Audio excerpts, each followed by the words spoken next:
اعوذ باللہ من الشیطان الرجیم بسم اللہ الرحمن الرحیم وَأَلَّفَ بَيْنَ قُلُوبِهِمْ لَوْ أَنفَقْتَ مَا فِي الْأَرْضِ جَمِيعًا مَا أَلَّفْتَ بَيْنَ قُلُوبِهِمْ وَلَكِنَّ اللَّهَ أَلَّفَ بَيْنَهُمْ إِنَّهُ عَزِيزٌ حَكِيمٌ يَا أَيُّهَا النَّبِيُّ حَسْبُكَ اللَّهُ وَمَنِ اتَّبَعَكَ مِنَ الْمُؤْمِنِينَ۔ کل کے سبق کے اندر ہم نے پڑھا تھا کہ اللہ تبارک و تعالیٰ نے ارشاد فرمایا محبوب، اگر اللہ تبارک و تعالیٰ نے آپ کے صحابہ کے دلوں کے اندر محبت ڈال دی ہے، پہلے تو وہ نفرت کرتے تھے ایک دوسرے سے، حد سے زیادہ ایک دوسرے کے ساتھ جنگیں کرتے رہے ہیں، لیکن یہ اللہ کا کرم ہے کہ اس نے آپ کے صدقے سے اوس اور خزرج کے دلوں کے اندر نفرت کو نکال کے محبت کو ڈال دیا ہے۔ لیکن اگلی بات ارشاد فرمایا لو انفقت ما فی الارض جمیعا ما الفت بین قلوبہم، اگر آپ روئے زمین بھی خرچ کر دیتے نا، ما الفت بین قلوبہم، آپ ان کے دلوں میں محبت نہیں ڈال سکتے تھے۔ یعنی جو حالات ان کے بن چکے تھے کہ اگر خرچ کر کے بھی ان کی محبت، ان کے دلوں کے اندر محبت ڈالی جا سکتی تو ایسا ممکن نہیں تھا، کیونکہ محبت جو ہے نا یہ وہ جذبہ ہے جو دلوں کے اندر ڈالا جاتا ہے، اس کو کسی لحاظ سے خریدا نہیں جا سکتا ہے، کسی لحاظ سے اس کو جو ہے وہ سمجھایا نہیں جا سکتا کسی کو۔ یہ واحد چیز ہے جس کو اللہ تبارک و تعالی لوگوں کے دلوں کے اندر ڈالتا ہے۔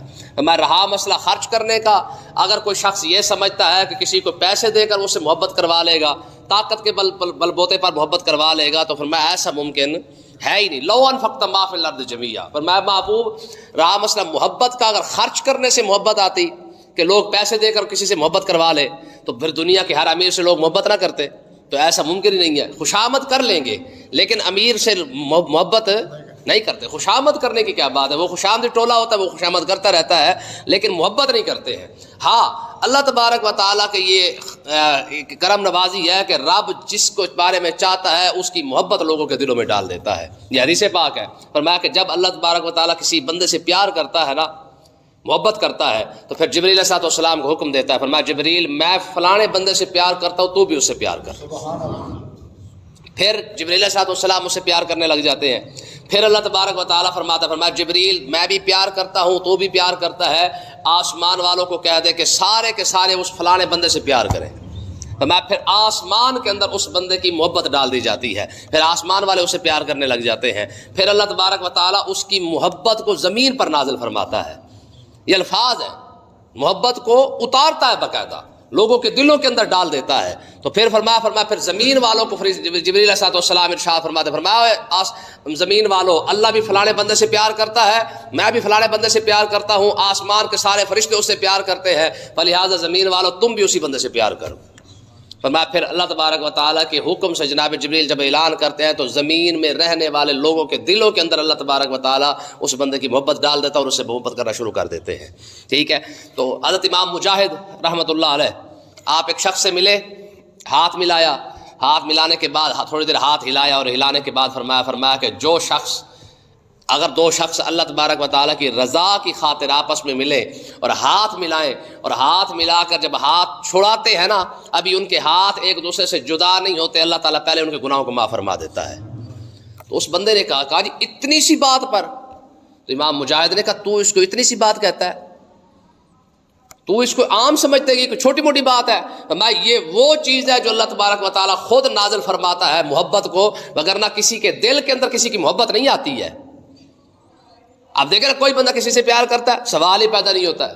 یہ واحد محبت ہی ہے جو اللہ تبارک و تعالیٰ خود کسی کے دل میں ڈال دے تو ڈال دے، وگرنہ یہ کوئی اتنی عام چیز نہیں ہے کہ ہر بندہ ہر کسی سے پیار کرنے لگ جائے، سوال ہی پیدا نہیں ہوتا ہے۔ تو امام مجاہد نے فرمایا اس کو چھوٹے موٹی چیز نہ سمجھ، یہ وہ چیز ہے جو رب آپ نازل فرماتا ہے، باقاعدہ لوگوں کے دلوں میں ڈالتا ہے، وگرنہ کوئی کسی سے محبت نہیں کرتا۔ تو اللہ تعالیٰ نے یہی بات ارشاد فرمایا محبوب لو انفقت ما فی الارض جمیعا، اگر آپ روئے زمین بھی خرچ کر دینا، جو کچھ بھی اس کے اندر ہے، ما الفت بین قلوبہم، لوگوں کے دلوں میں آپ محبت نہیں ڈال سکتے ہیں۔ ہاں، ولکن اللہ الف بینہم، یہ تو رب کی کرم نوازی ہے، رب جس کے چاہتا ہے اس کے دل کے اندر محبت ڈال دیتا ہے۔ ٹھیک ہے جی، انہ عزیز حکیم، بے شک رب غالب بھی ہے، حکمت والا بھی ہے۔ اور اگلی بات دیکھیں، اللہ تعالیٰ نے اپنے محبوب کو جو ہے وہ تسلی عطا فرمائی، فرمایا یا ایھا النبی، فرمایا میرے نبی حسبک اللہ، اللہ ہی آپ کو کافی ہے، اللہ آپ کو کافی ہے، ومن اتبعک من المؤمنین، اور آپ پریشان نہ ہو، اللہ بھی آپ کو کافی ہے، اور آپ کا کلمہ پڑھنے والے آپ کے جو غلام ہیں وہ بھی آپ کی اتباع کرنے والے کافی ہے۔ ٹھیک ہے جی، یہ تسلی دی گئی ہے کہ حضور آپ کفار کی طرف سے پریشان نہ ہو، جتنی مرضی سازشیں کرتے رہے، رب بھی آپ کے ساتھ ہے، مومن بھی آپ کے ساتھ ہے. اور اس مومن سے مراد تو امام جلال الدین سیوطی رحمۃ اللہ علیہ فرماتے ہیں کہ اللہ تعالیٰ نے ارشاد فرمایا محبوب من اتبعک من المؤمنین ابی بکر و عمر، تو میں محبوب پریشان نہ ہو، رب بھی آپ کے ساتھ ہے، عمر بھی آپ کے ساتھ ہے، صدیق اکبر بھی آپ کے ساتھ ہے. ٹھیک ہے جی، یعنی اللہ تعالیٰ نے اس میں حضرت فاروق اعظم اور صدیق اکبر کی شان بیان فرمائی ہے. فرمایا جب صدیق اکبر آپ کے ساتھ ہے، عمر جیسا بندہ آپ کے ساتھ ہے، تو پھر آپ کو پریشان ہونے کی ضرورت کیا ہے. ٹھیک ہے جی، جس کے ساتھ مولا علی کھڑے ہو، صدیق اکبر کھڑے ہو، جناب عمر جیسے بندے کھڑے ہو، محبوب آپ کو پریشان ہونے کی ضرورت نہیں ہے. رب بھی آپ کے ساتھ ہے، صدیق اکبر بھی آپ کے ساتھ ہے، عمر بھی آپ کے ساتھ ہے، علی بھی آپ کے ساتھ ہے، سارے تو آپ کی خدمت میں کھڑے ہوئے ہیں. ٹھیک ہے، تو یہ تسلی دی اللہ تعالیٰ نے. پھر اگلی بات ارشاد فرمایا یا ایھا النبی حرض المؤمنین علی القتال، یہ بڑی خاص آیت ہے.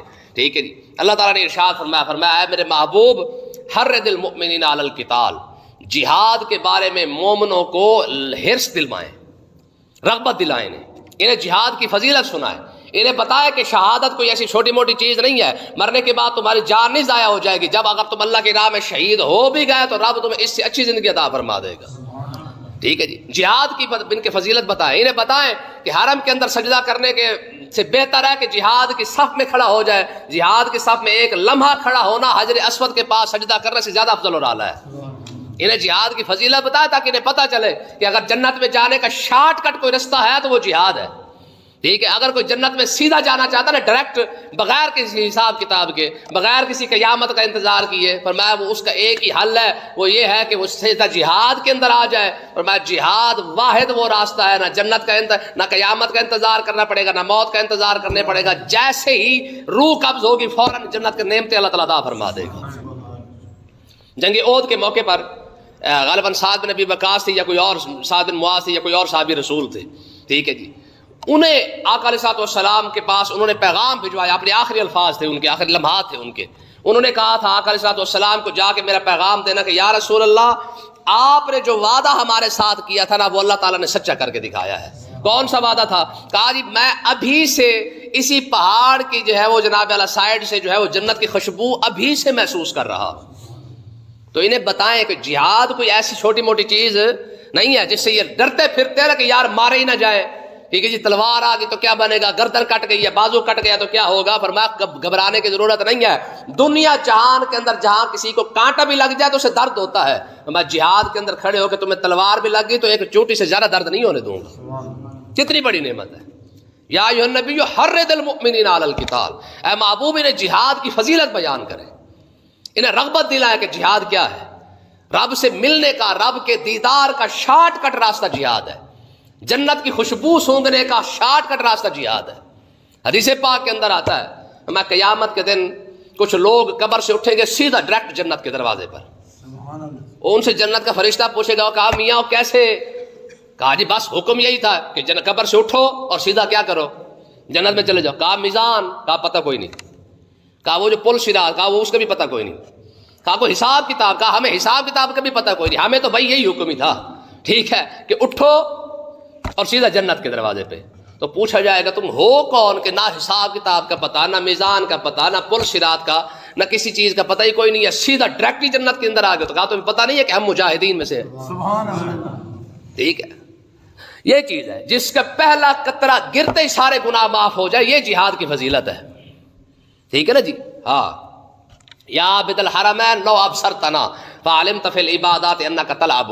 ٹھیک ہے نا، یہ ابو عبیدہ نا جو غزہ کے اندر جو بھی ہے ترجمان ہے حماس کا، اس نے بھی یہ شعر پڑھا ہے. اور یہ شعر حضرت فضیل بن عیاض نے حضرت عبداللہ بن مبارک کو لکھ کے بھیجا تھا.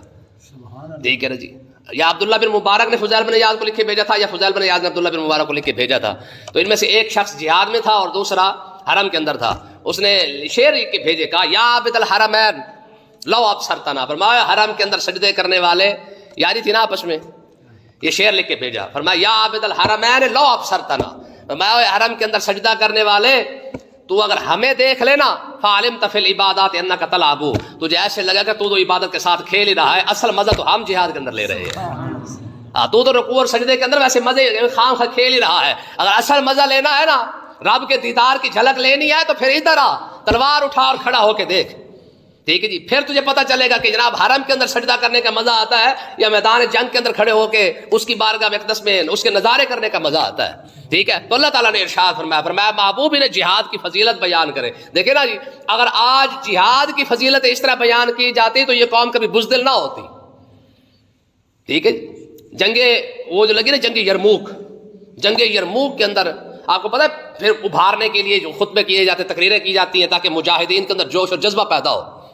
جنگ یرموک لگی تو جنگ یرموک سے جب صف بندی ہو گئی، جنگ یرموک فاروق اعظم کے دور میں لگی ہے، یہ یاد رکھیں. صدیق اکبر کا وصال ہو چکا تھا، آقا علیہ الصلوۃ والسلام کا تو پہلے وصال ہو چکا تھا، صدیق اکبر کا وصال ہو چکا ہے، فاروق اعظم کے دور کے اندر جنگ یرموک لگی ہے.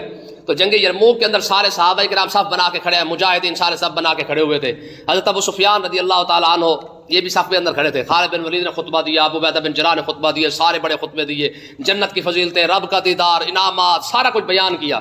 لیکن جو ایک مجاہدین کے اندر جو ایک جوش ہوتا ہے نا وہ نہیں اٹھ رہا تھا، یعنی کوئی جذبہ پیدا نہیں ہو رہا تھا، ابھی وہ ٹھنڈا ٹھنڈا ماحول تھا. حضرت ابو سفیان رضی اللہ تعالیٰ عنہ آگے بڑھے اور خالد بن ولید کو کہا ایک بات میں کروں، کہا جی آپ بھی کریں. حضرت ابو سفیان رضی اللہ تعالیٰ عنہ نے اونچی جگہ پہ کھڑے ہو کے فرمایا اے مجاہدین اسلام، ھذا رسول اللہ، اس جنگ کے اندر خود رسول اللہ تشریف فرما ہے. اب صحابہ رسول جھوٹ تو نہیں بول سکتے نا، اور وہ بھی حضرت ابو سفیان جیسا بندہ، یا تو خود دیکھ رہے ہوں گے یا کوئی نہ کوئی نظارہ کیا ہوگا نا. ھذا رسول اللہ، فرمایا اس جنگ کے اندر خود رسول اللہ تشریف فرما ہے. ٹھیک ہے نا جی. پھر یہ حال تھا جناب والا، وہی 45,000 بندہ 7.5 لاکھ پر غالب آ گیا ہے. یہ دنیا کی تاریخ کی عجیب ترین جنگ ہے. 45,000 بندہ 7.5 لاکھ پر غالب آیا ہے. 7.5 لاکھ کی فوج کہاں اور 45,000 کہاں یار؟ 1,45,000 ہی نہیں، 2,45,000 نہیں، خالی 45,000. اور مقابلے میں کے اندر کتنے ہیں؟ 7.5 لاکھ بندہ اور غالب آیا. اور دیکھیں اگر یہ بات اللہ تعالیٰ نے ارشاد فرمائی ہے تو میں محبوب انہیں جہاد کی طرف رغبت دلائے. ان یکم منکم 20 صابرون، اگر تم میں سے 20 بندے بھی صبر کرنے والے ہوئے نا، میدان میں کھڑے ہونے والے ہوئے، یغلبوا 200، تو یہ رب کا وعدہ ہے تم 200 پر غالب آ جاؤ گے. یہ قرآن ہے، سیدھے سیدھے الفاظ ہے. ان یکم منکم 20 صابرون، اگر تم صبر کرنے والے ہوئے، میدان جنگ کے اندر کھڑے ہونے والے ہوئے نا، ڈٹ جانے والے ہوئے، تو یغلبوا 200، تم 200 پر غالب آ جائے. 20 بندے 200 پر غالب آ جائیں گے. اور یہ نظارہ پھر صحابہ کرام نے کیا کہ نہیں کیا؟ اور اگلے الفاظ دیکھیں، وَإِن مِّنكُم 100، اگر تم میں 100 بندہ ہوا، 100 مجاہد ہوا جو ڈٹ کے کھڑا ہو سکے، یغلبوا 1000 مِّنَ الَّذِينَ كَفَرُوا، فرمایا کافر 1000 بھی ہو تو غالب تم ہی آؤ گے. 100 کا مقابلہ 1000 کے ساتھ. اگر تم 100 ہوئے نا تو تم کس پر غالب آؤ گے؟ 1000 پر بھی غالب آ جاؤ گے. وجہ کیا ہے؟ بِأَنَّهُمْ قَوْمٌ لَا يَفْقَهُونَ، کیونکہ کافروں کو سمجھ ہے، یہ ایسی پھٹی ہوئی قوم ہے، اسے کیا پتا کہ شہادت کا مقام کیا ہے، اسے کیا پتا کہ شہادت کی لذتیں کیا ہے، اسے کیا پتا کہ جب تلوار چلتے تو رب کا دیدار ہوتا تو پھر مزہ کتنا آتا ہے، اسے کیا پتا کہ شہید تو جنت کے اندر بھی جا کے کہے گا پروردگار دنیا میں پھر بھیج تاکہ میں پھر شہادت کے وقت تیرا دیدار کر سکوں. ٹھیک ہے جی. آقا علیہ الصلوۃ والسلام، یہ بخاری پاک کے اندر حدیث پاک ہے، آقا علیہ الصلوۃ والسلام خود دعا مانگا کرتے تھے، پروردگار میرا دل کرتا ہے ثم اقتل ثم احیا ثم اقتل ثم احیا ثم اقتل ثم احیا، کہ میں زندہ کیا جاؤں پھر تیری بارگاہ میں مارا جاؤں، پھر زندہ کیا جاؤں، پھر شہید کیا جاؤں، پھر زندہ کیا جاؤں، پھر شہید کیا جاؤں. ٹھیک ہے. اگلی بات، الآن خفف اللہ عنکم، اللہ تعالیٰ نے تمہارے اوپر نہ پھر تخفیف فرما دیا، آسان کام کر دیا ہے. وعلم ان فیکم ضعفا، فرمایا اللہ تعالیٰ جانتا ہے کہ تم کمزور ہو. پہلے تو حکم یہ تھا کہ تم 20 ہو تو 200 پر غالب آؤ گے، 100 ہو گے تو 2000 پر غالب آ جاؤ گے. اگلی بات یہ ہے فَإِن يَكُن مِّنكُم 100، چلو کوئی بات نہیں، تم کمزور ہو، تمہارے لیے آسان کر دیتا ہوں. وہ یہ ہے کہ اگر تم میں ہوئے نا 100 بندے، فَإِن يَكُن مِّنكُم 100، 100 بندے اگر تم میں ہوئے صابرۃ، صبر کرنے والے، یغلبوا 200، تو 200 پر غالب تو ضرور ہی آ جاؤ گے. مطلب کیا ہے؟ مطلب یہ کہ اتنی تعداد کے مقابلے میں کھڑا ہونا فرض ہوگا. اگر 100 بندے ہوئے اور کافر آگے سے 200 ہوں تو ان کے مقابلے میں کھڑا ہونا فرض ہے، پھر میدان جنگ سے بھاگنے کی اجازت نہیں ہوگی. اور اگلی بات فرمایا وَإِن يَكُن مِّنكُمْ 1000، اگر تم 1000 ہوئے، یغلبوا 2000، تم 2000 پر غالب آ جاؤ گے باذن اللہ، اللہ کے حکم سے. شرط یہی ہے کہ اللہ کے حکم سے تم غالب آ جاؤ گے، پر شرط کیا ہے کہ ایک تو صبر بھی کرتے رہو اور میدان جنگ میں ڈٹے بھی رہو. تو 1000 کے مقابلے میں اگر 2000 کافر آ کے کھڑا ہو تو پھر ان کو بھاگنے کی اجازت نہیں ہے، پھر فرض ہے ان کے لیے جنگ کرنا.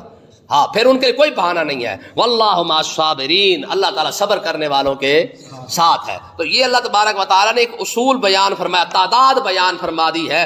فرمایا یار کچھ بھی نہ صحیح تو 100 کا مقابلہ اگر 200 سے ہو جائے، کم سے کم اتنے تو دلیر بنو نا کہ 2 بندے اگر 2 کافر تمہارے مقابلے میں کھڑے بھی ہوں تو ایک بندہ تو تمہارا ان کا مقابلہ کر بھی سکے.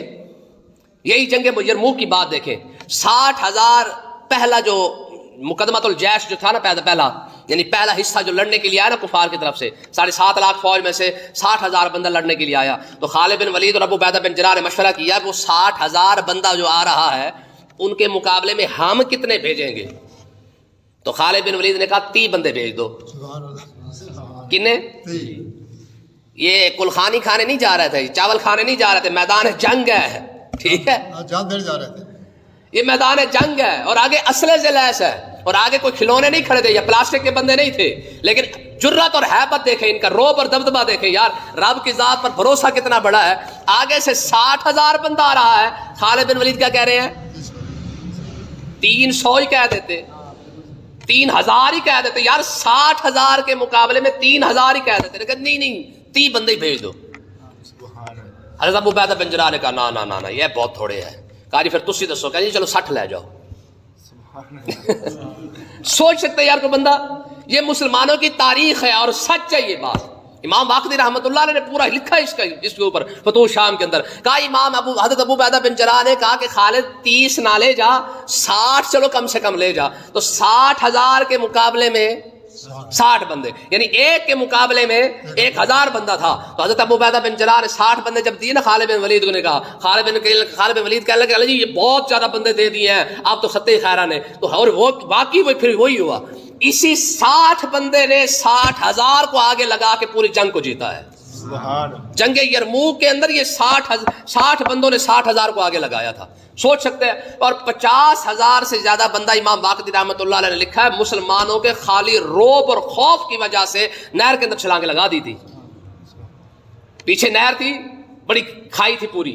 50,000 سے زیادہ رومیوں نے صرف مسلمانوں سے ڈر کر جو ہے وہ جناب اس کھائی کے اندر چھلانگیں لگا کے وہیں پہ مر گئے. انہوں نے کہا یار ان کے ہاتھوں سے مرنے سے بہتر ہے بندہ خود ہی مر جائے. یہ روب تھا مسلمانوں کا، یہ دبدبہ تھا. ٹھیک ہے نا جی. اس لیے میں آپ کو بتا رہا ہوں قرآن مجید کا یہ فیصلہ ہے. فرمایا تم صاحب ایمان بنو صحیح، لا تہنوا ولا تحزنوا وانتم الاعلون ان کنتم مؤمنین. فرمایا تم ایمان والے بنو، رب تمہیں روب عطا فرما دے گا. اللہ تعالیٰ سمجھنے کی توفیق عطا فرمائے.